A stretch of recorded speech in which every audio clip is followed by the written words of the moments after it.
மௌனத்தின் மொழி. அர்ஜுன் மற்றும் நித்யா இருவரும் ஒரே கல்லூரியில் படித்தவர்கள். அர்ஜுன் அமைதியானவன், நித்யா துருதுருப்பானவள்.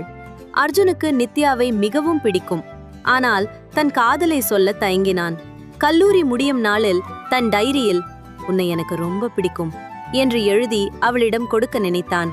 ஆனால் அன்று நித்யா கல்லூரிக்கு வரவில்லை. அடுத்த சில நாட்களில் அர்ஜுனுக்கு ஒரு அதிர்ச்சியான செய்தி கிடைத்தது.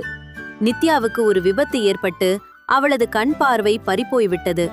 அர்ஜுன் ஓடிச் சென்று அவளை பார்த்தான். அவள் இருளில் அழுது கொண்டிருந்தாள்.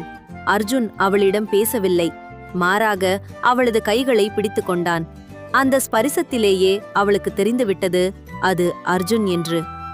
மாற்றமடைந்த வாழ்க்கை. பல மாதங்கள் கடந்தன. அர்ஜுன் நித்யாவை திருமணம் செய்து கொண்டான். அவளது கண்களாகவே அவன் மாறினான். அவளுக்கு பிடித்த புத்தகங்களை வாசித்து காட்டுவான். உலகை அவளுக்கு தன் வர்ணனையால் விவரிப்பான். அவள் தடுமாறும்போது தாங்கும் தூணாக இருந்தான். ஒரு நாள் நித்யா கேட்டாள், "அர்ஜுன், நான் அழகாக இருந்தபோது என்னை காதலித்தாய் சரி, ஆனால் இப்போது என்னால் உன்னை பார்க்க கூட முடியாது.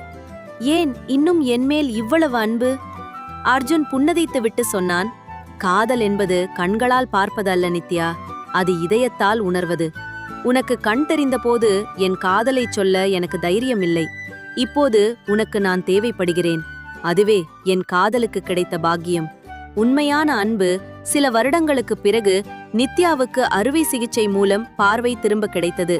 அவள் ஆசையாக கண்களை திறந்து அர்ஜுனை பார்த்தாள். அப்போதுதான் அவளுக்கு ஒரு உண்மை தெரிந்தது. அர்ஜுனின் ஒரு கண் பார்வை மங்கி போயிருந்தது. அவளுக்கு பார்வை கிடைக்க அவன் தனது ஒரு கண்ணை தானமாக வழங்கியிருந்தான். அர்ஜுன் மெதுவாக சொன்னான், "இனி நாம் இருவரும் சேர்ந்து இந்த உலகத்தை பார்க்கலாம். என் ஒரு கண்ணால், உன் இரு கண்களால்." நித்யா பேத்தற்று நின்றாள். காதல் என்பது வெறும் வார்த்தைகளில் இல்லை, அது ஒருவருக்காகச் செய்யும் தியாகத்தில் இருக்கிறது என்பதை அவள் உணர்ந்தாள். உண்மையான காதல் குறைகளை பார்ப்பதில்லை, அந்த குறைகளை தாங்கி பிடிப்பதில்தான் அவர்களின் காதல் இருக்கிறது.